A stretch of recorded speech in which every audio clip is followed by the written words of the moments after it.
আর এবার নজর রাখবো 50 কেজির থেকে মাত্র 100 গ্রাম বেশি, তাতেই সোনার স্বপ্ন ভেঙে চুরমার। ভিনেশ ফোগাতের ভেঙে গেল 130 কোটির স্বপ্ন। কিন্তু কঠোর নিয়মে থাকা, প্রতি মুহূর্তে মেডিকেল চেকআপ হওয়ার পরেও কিভাবে নিজের ইভেন্টে ওভারওয়েট হয়ে গেলেন ভিনেশ? বিভিন্ন মহল থেকে উঠে আসছে সেই প্রশ্নই। এবারের অলিম্পিক্সে কুস্তির 50 কেজি বিভাগে নেমেছিলেন ভিনেশ ফোগাত। সোনার লক্ষ্যে অনেক দূর এগিয়ে গিয়েছিলেন। সেমিফাইনালে 5-0 স্কোরে কিউবার গুজমান লোপেজকে হারান ভিনেশ। সোনা অথবা রূপো নিশ্চিত করে ফেলেন। সারা দেশ যখন প্রথম মহিলা কুস্তিগিরের অলিম্পিক্স ফাইনালে ওঠার সাফল্যে বিভোর, তখনই প্যারিস থেকে খবর এলো ভিনেশের সোনার স্বপ্ন ধুলোয় মিশে গিয়েছে। 50 কেজির থেকে 100 গ্রাম ওজন বেশি থাকায় ফাইনালে খেলার যোগ্যতা হারালেন ভিনেশ। কিন্তু রাতারাতি কিভাবে ওজন বেড়ে গেল ভিনেশের? বিশেষজ্ঞরা এক রাশ প্রশ্ন তুলছেন। ভারতবর্ষের কাছে একটা খুব স্যাড নিউজ। কোনো তো অনেক স্পেসিফিকভাবে আপনাকে ট্রেনিং করা হয়, তো ডেফিনেটলি ওখানে কোনো ঠিকঠাকভাবে স্পেসিফাইডভাবে কিছু করা হয়নি। নাহলে দুদিনের ভেতর আপনার 2 KG weight impossible. Really very surprising. Even যে প্রসেসটা ফলো করা হয়েছে ওয়েটটা বেড়ে যাওয়ার পর ফাইনালের আগে, also to me it's also unscientific. সেমিফাইনালের পরে কি বেশি পরিমাণে প্রোটিন খাওয়ানো হয়েছিল? ওজন নিয়ন্ত্রণে রাখতে প্রোটিনের বদলে কার্বোহাইড্রেট খাওয়াতে হতো। এক্ষেত্রে তা হয়েছিল কি? না ঘুমোলে হজম হয় না, ওজনও কমে না। ওজন কমাতে না ঘুমানোর পরামর্শ কার? স্ট্রেস বা চাপে ওজন বাড়ে, চাপ কমানোর কোনো ব্যবস্থা নেওয়া হয়েছিল কি? ওজন কমাতে ওয়েট লিফটিং করানো হয়েছিল, এতে ওজন কমে না, এক জায়গায় থেকে যায়। কেন ওয়েট লিফটিং? ভিনেশের ফোকাস সোনা। তিনি যাতে লক্ষ্যে স্থির থাকতে পারেন তা দেখার জন্য একটা টিম রয়েছে। শারীরিক এবং মানসিকভাবে ভিনেশ যাতে ম্যাচ ফিট থাকেন তা দেখার দায়িত্ব তাদের, মানছেন ভারতের কুস্তি ফেডারেশনের সভাপতিও। WFI अभी अपना लीगल वो देख रहा है। रात में उन्होंने मेहनत किया वजन कम करने के लिए, उसके लिए थोड़ा हल्का फुल्का डिहाइड्रेशन का वो हुआ, वही वो एकदम फिट हैं और आराम कर रही हैं। पूरी टीम उनके साथ, पूरी डॉक्टर सब लोग अपने, हमारे वहाँ सेफ डिमिशन गगन नारंग जी हैं, PT उषा मैडम वहाँ पहुंच गई हैं। सब लोग उनको जितनी अच्छी से अच्छी सुविधाएं सब दी जा रही हैं। ফিনিশিং পয়েন্টের কাছাকাছি এলে আরো বেশি সতর্ক থাকতে হয়, না হলে ঘটে যায় অঘটন। ভিনেশ ফোগাতের সোনার দৌড় এবারের মতো শেষ হয়ে গেল, কিন্তু রেখে গেল কিছু প্রশ্ন।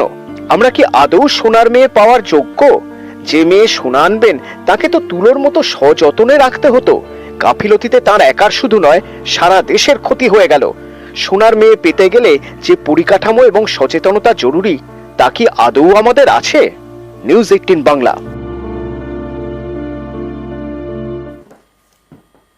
ভিনেশ ইস্যুতে সংসদে ওয়াকআউট। সংসদের 2 কক্ষে ওয়াকআউট ইন্ডিয়ার তরফ থেকে। সংসদের 2 কক্ষে ওয়াকআউট ইন্ডিয়ার।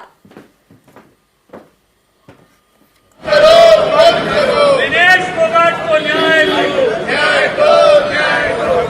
फोगाट से साजिश बंद करो, बंद करो, बंद करो। শেষ মুহূর্তে চুরমার সোনার স্বপ্ন। অলিম্পিক্সের ফাইনালে পৌঁছেও বাদ ভিনেশ ফোগাত। ভিনেশ আজ সংসদেও ষড়যন্ত্রের অভিযোগে সরব বিরোধীরা, একযোগে সরব কংগ্রেস, তৃণমূল, আপ। इतने बड़े मोमेंट में जब हमारे देश के लिए गोल्ड मेडल आ रहा है, वहाँ पे ये चीज़ हुई है, तो वही मैं कह रहा हूँ कि उसके पीछे का क्या रीज़न है, उसको जांचना चाहिए। और रूल्स और रेगुलेशन के हिसाब से अगर कोई एक खिलाड़ी खेलता है, खेल के पहले वो जो शुरुआत करता है उस हिसाब से जो भी मेजरमेंट होते हैं, उसके बाद सडनली मैच के बाद वो चेंज हो जाते हैं, तो उसके पीछे की जो भी कहानी है उसको पता करनी चाहिए। बहुत अनफॉर्चुनेट है क्योंकि विनेश बहुत पास थी गोल्ड के, और हमें लग रहा था कि गोल्ड जीत कर वो आएंगे भारत वापस। और जो हमने देखे हालात, जिन हालातों से वो गुजरी हैं, और उस तरीके से गुजरना और उसके बाद यहाँ तक पहुँचना, फाइनल नहीं खेल पाना, बहुत ही गुर्दा चाहिए ऐसी चीज़ को पचाने के लिए। और पर मेरे लिए वो विजेता है। अजीब सा वो है कि सिर्फ 100 ग्राम के लिए एक किसी एथलीट को खेलने नहीं दिया जाता है। अगर खेलने का मौका मिल जाता तो विनेश के लिए ये बेस्ट चांस होता। খুব দুর্ভাগ্য পার্লামেন্টে আমি চিৎকার করেছি ইচ্ছা করে কিসের জন্য তার বডি ভারী হয়ে গেছে হোয়াট ইজ দিস ভীষণ অসম্মান এটা পলিটিক্যাল ব্যাপার হচ্ছে কিছু আমার মনে হয় লজ্জা পাই আমি লোকসভায় বিবৃতি কেন্দ্রীয় ক্রীড়া মন্ত্রীর মনসুখ মান্ডভিয়ার বিবৃতির সময় তুমুল হট্টগোল। भारतीय रेसलर विनेश फोगाट को तय कैटेगरी में ज्यादा वजन 100 ग्राम होने की वजह से पेरिस ओलंपिक से बाहर होना पड़ा है। स्पर्धा के लिए विनेश का वजन 50 किलोग्राम होना अनिवार्य था। यूडब्ल्यूडब्ल्यू के नियमों और विनियमों के अनुसार सभी प्रतियोगिताओं के लिए संबंधित श्रेणी के लिए प्रत्येक सुबह वजन माप का आयोजन किया जाता है। अनुच्छेद 11 के अनुसार यदि कोई एथलीट वजन माप प्रथम अथवा द्वितीय में भाग नहीं लेता है अथवा असफल हो जाता है तो उसे प्रतियोगिता से बाहर कर दिया जाता है और बिना किसी रैंक के अंतिम स्थान पर रखा जाता है। 7 अगस्त 2024 को 50 किलोग्राम महिला कुश्ती के लिए वजन का निर्धारण 7:15 और 7:30 पेरिस समय के अनुसार रेपोचेज और फाइनल में भाग लेने वाले पहलवानों के लिए किया गया था। विनेश का वजन 50 किलो 100 ग्राम पाया गया, इसलिए वे स्पर्धा के लिए अयोग्य घोषित की गई। আর এই হট্টগোলের মধ্যে সব রকম ভাবে বিনেশের পাশে থাকার আশ্বাস কেন্দ্রীয় ক্রীড়া মন্ত্রীর। বিনেশ ফোগাতের পাশে দাঁড়িয়ে ইতিমধ্যেই আইওএ ব্যবস্থা নিচ্ছে বলেও দাবি মান্ডভিয়ার।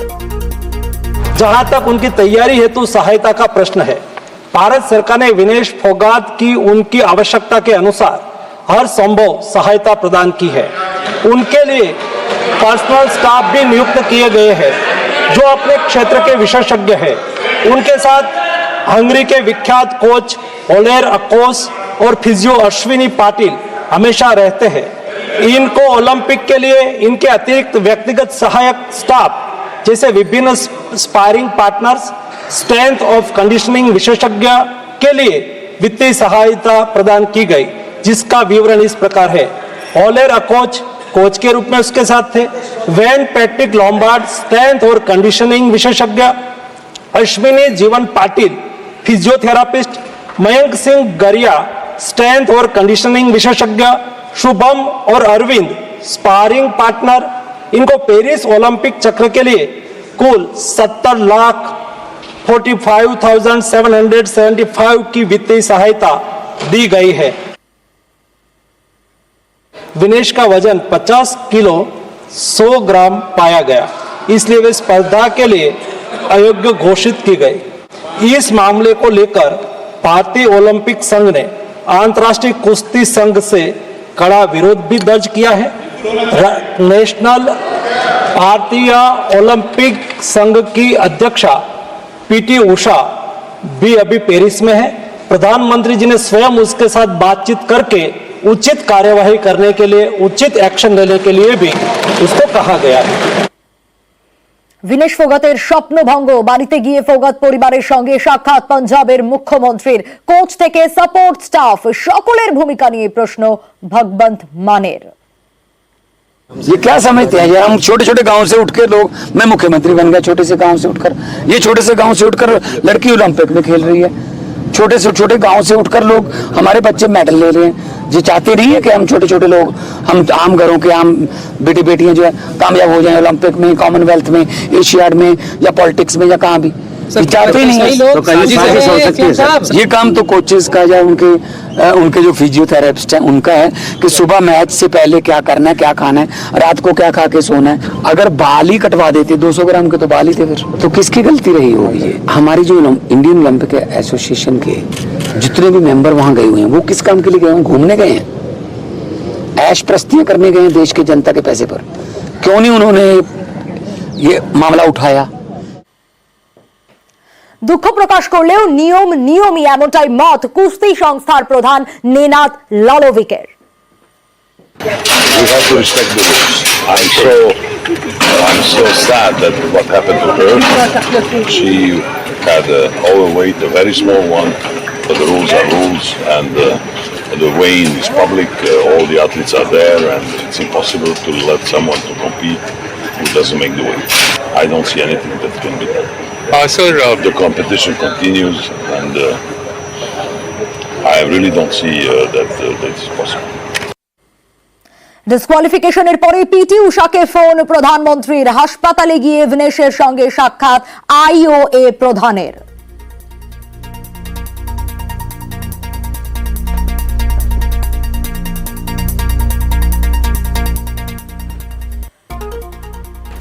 আর এই ঘটনার পর অনেকগুলো প্রশ্ন উঠছে। রূপো পেতেন ভিনেশ, কৌশলের ভুলেই রূপো হাতছাড়া ভিনেশের, ফাইনাল থেকে নাম প্রত্যাহার করলেই পদক পেতেন।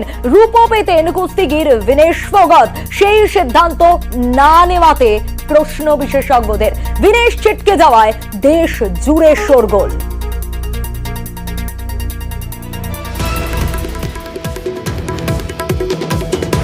বেঙ্গল অলিম্পিক অ্যাসোসিয়েশনের প্রাক্তন সভাপতি কমলেশ চট্টোপাধ্যায়ের সঙ্গে আমরা যোগাযোগ করেছিলাম। কি বলেছেন তিনি শোনাবো।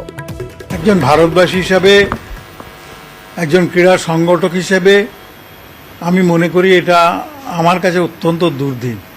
100 গ্রাম ওজন এমন কিছু নয়, একজন বিশেষ করে যারা রেসলার তাদের কম বেশি করার ক্ষেত্রে এটা, কারণ এটা তো ওয়েটের খেলা। কিন্তু আমি বলবো কোচ কি করছিল এবং চিফ দ্য মিশন হয়ে যিনি গেছেন তারও তো উচিত ছিল দেখার। আমার মনে হয় যারা কর্মকর্তা হিসেবে গেছেন তারাও খুব যথেষ্ট গুরুত্ব দেননি ব্যাপারটা। সেই মুহূর্তেই তো তার স্ট্র্যাটেজি তৈরি করা উচিত ছিল যে আমি ওকে অসুস্থ বলবো কিনা, আমি নাম উইথড্র করে নেব কিনা, নানা কথা, নানাভাবে ব্যাপারটাকে কভার করা যেতে পারতো।